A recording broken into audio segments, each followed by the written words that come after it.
Hello dear students, कैसी चल रही है पढ़ाई। एग्ज़ाम्स पोस्टपोन हो गए हैं, कैंसिल नहीं हुए हैं, तो टेम्पो लूज़ मत करना, पढ़ते रहो। स्टूडेंट्स, आज मैं एक ऐसा कॉन्सेप्ट डिस्कस करने वाली हूँ जिसका डाउट मुझे हर साल स्टूडेंट्स पूछते हैं। What is the difference between stranger to contract and stranger to consideration. इसमें काफ़ी स्टूडेंट्स को कन्फ्यूजन होती है, तो मैंने सोचा कि क्यों ना उनका कन्फ्यूजन आज परमानेंटली दूर कर दिया जाए। First, let us understand what is the meaning of stranger to contract, stranger to consideration, and then I'll differentiate between these two. Now, what is the meaning of stranger to contract? We will understand it with the help of an example. Let's say that A sold goods to B. Okay, A sold goods to B. बहुत time हो गया, B पैसे नहीं दे रहा। तो A का एक बहुत ही अच्छा फ्रेंड है C। वो बोलता है कि अरे A, तू चिंता मत कर, मैं B के अगेंस्ट केस फाइल करके तेरे पैसे रिकवर कर लूँगा, तू टेंशन मत ले। मैं तो क्या है, फ्री बैठा रहता हूँ, मुझे और काम ही क्या है, मैं उसके अगेंस्ट केस फाइल कर दूंगा। Now the question arises, can C file case against B? Contract कौन सी पार्टीज के बीच में है? Contract is between A and B। तो लॉ बोलता है जब कॉन्ट्रैक्ट A और B के बीच में है तो C, तेरा क्या लेना देना है, तू क्यों उन पे केस कर रहा है?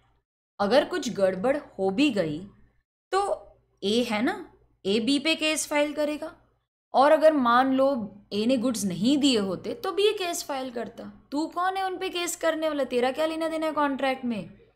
You are a stranger to contract between A and B। अब यहां पर स्ट्रेंजर मतलब वो स्ट्रेंजर नहीं कि आप उसको जानते नहीं हो। Stranger here means third party. Stranger का क्या मतलब है? Third party. लॉ बोलता है कि जिन पार्टीज के बीच में कॉन्ट्रैक्ट है वो एक दूसरे पे केस करेंगे ना, कोई तीसरा आके, कोई थर्ड पर्सन आके इन पे केस नहीं कर सकता। Stranger to contract, stranger to contract cannot sue। और ये सब लिखा है इन प्रिविटी ऑफ कॉन्ट्रैक्ट। प्रिविटी मतलब प्रिवेसी। जिन पार्टीज के बीच में कॉन्ट्रैक्ट है सिर्फ वही एक दूसरे पर केस कर सकते हैं, कोई स्ट्रेंजर, कोई तीसरा आकर इन पे केस नहीं कर सकता। फिर ये कॉन्ट्रैक्ट भले ही स्ट्रेंजर के बेनिफिट के लिए क्यों ना हो। सपोज ऐसा भी हो सकता है कि A और B ने प्रॉमिस किया कि दोनों 1-1 लाख रुपए कंट्रीब्यूट करेंगे और वो C को उसकी मैरिज पे दे देंगे। अब ये कॉन्ट्रैक्ट में C का तो फायदा है, लेकिन फिर भी C केस फाइल नहीं कर सकता, उसका कितना भी फायदा हो। C is a stranger to contract. Even if the contract is for his benefit, उसका फायदा भी हो रहा होगा तो भी वो केस नहीं कर सकता। देखो, यहां पर C का ना तो A के साथ कॉन्ट्रैक्ट है ना B के साथ कॉन्ट्रैक्ट है, वो तो टोटल स्ट्रेंजर है। Stranger can not sue even if the contract is for his benefit. So stranger cannot sue even if contract is for his benefit.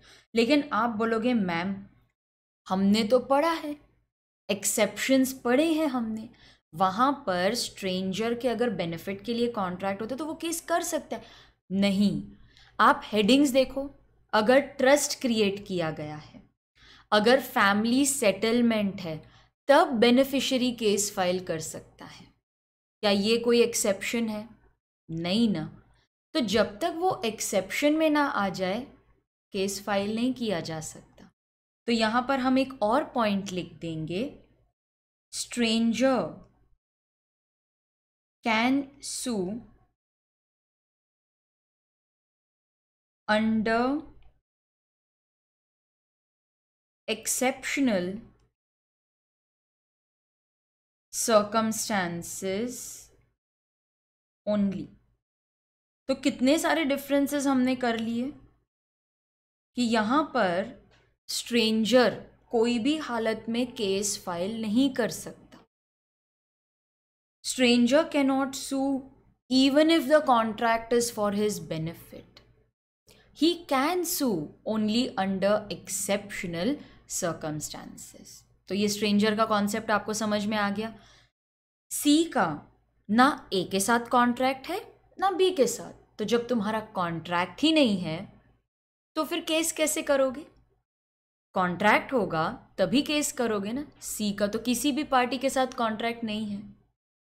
अच्छा, अब स्ट्रेंजर टू कंसीडरेशन समझ लेते हैं। ये समझने के लिए ना एक ही केस लॉ है, चिन्नया वर्सेस रमैया। हमेशा वही ध्यान रखो। ए was an old lady. She by a gift transferred property in the name of daughter R Ramaiah. तो ए ने रमैया के नाम पे प्रॉपर्टी ट्रांसफर कर दी एक कंडीशन पे कि तुम हर साल, एक ही सिस्टर थी सी चिन्नया, हर साल तुम उसे एनुअली, ओके, एन्युटी मतलब एनुअली हर साल तुम उसे पैसे दोगे। तो आर ने बोला हाँ ठीक है मैं दूंगी, और उसी दिन उसने एक डीड भी बना ली इन राइटिंग प्रॉमिसिंग टू पे सी। तो आर ने उसी दिन लिख के भी दिया कि हाँ मैं सी को पैसे दूंगी, प्रॉमिस तो कर दिया, बाद में नहीं दिया ये बोल के कि देखो मैं तो सी को कंसीडरेशन दे रही हूं, तो सी के लिए तो कंसीडरेशन है, लेकिन इस कॉन्ट्रैक्ट में, इस डीड में मुझे तो कुछ भी नहीं मिल रहा ना सी से, तो मेरे लिए तो कंसीडरेशन है ही नहीं। तो भाई ये वैलिड कॉन्ट्रैक्ट ही नहीं हुआ, क्योंकि नो कंसीडरेशन नो कॉन्ट्रैक्ट। सी ने केस फाइल कर दिया। अब हमें डिसाइड करना है कि सी जीतेगी या हारेगी। तो स्टूडेंट्स, आपने एलिमेंट्स टू कंसीडरेशन में पढ़ा होगा that consideration must move, okay, must move at the desire of promiser. पढ़ा था कि नहीं? तो यहाँ पर प्रॉमिसर कौन है? आर, ठीक है, आर इज द प्रॉमिसर। उसी के डिजायर पे ये मूव हो रहा है ना, उसी ने प्रॉमिस किया था कि हाँ मैं कंसीडरेशन दूंगा। बट हमने पढ़ा था दैट इट मे मूव, ठीक है, it may move either from the promisee or any other person, ठीक है। तो यहाँ पर प्रॉमिसी कौन है बताओ? यहाँ पे प्रॉमिसी कौन है? प्रॉमिसी है सी। तो कंसीडरेशन सी दे या फिर कोई थर्ड पर्सन ए दे, उससे कोई फर्क नहीं पड़ता। तो हमने आर को कहा कि भाई देखो, तुम्हें मानते हैं सी से कुछ भी नहीं मिलता, लेकिन प्रॉपर्टी तो मिल गई थी ना ए से, तो कंसीडरेशन तुम्हें ए से मिला है in the form of property. क्या फर्क पड़ता है? कंसीडरेशन या तो प्रॉमिसी खुद दे या थर्ड पर्सन दे, इंडिया में तो अलाउड है ये। अब यहां पर वैलिड कॉन्ट्रैक्ट है, वैलिड कंसीडरेशन भी है, क्योंकि आर को ए से कंसीडरेशन मिलता है, ठीक है।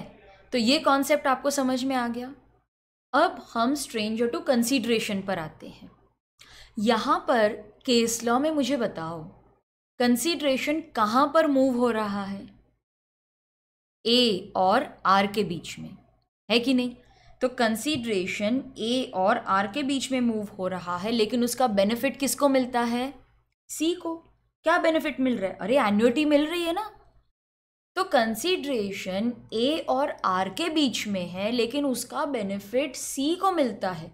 और सुनो, ऐसे ही बेनिफिट नहीं मिल रहा, आर ने एक डीड बनाई है राइटिंग में, उसकी वजह से बेनिफिट मिलता है।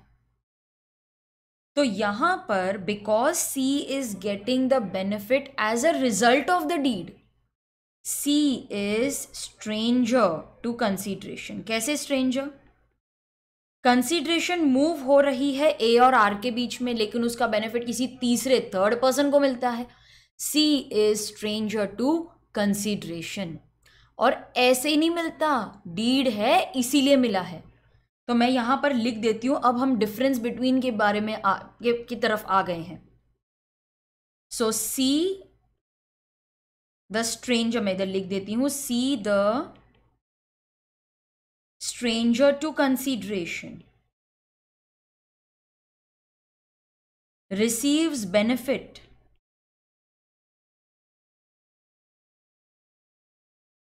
as a result of agreement between him, that is C, sorry her होगा यहाँ पे, चिन्ह है, लेडी है, between her and R।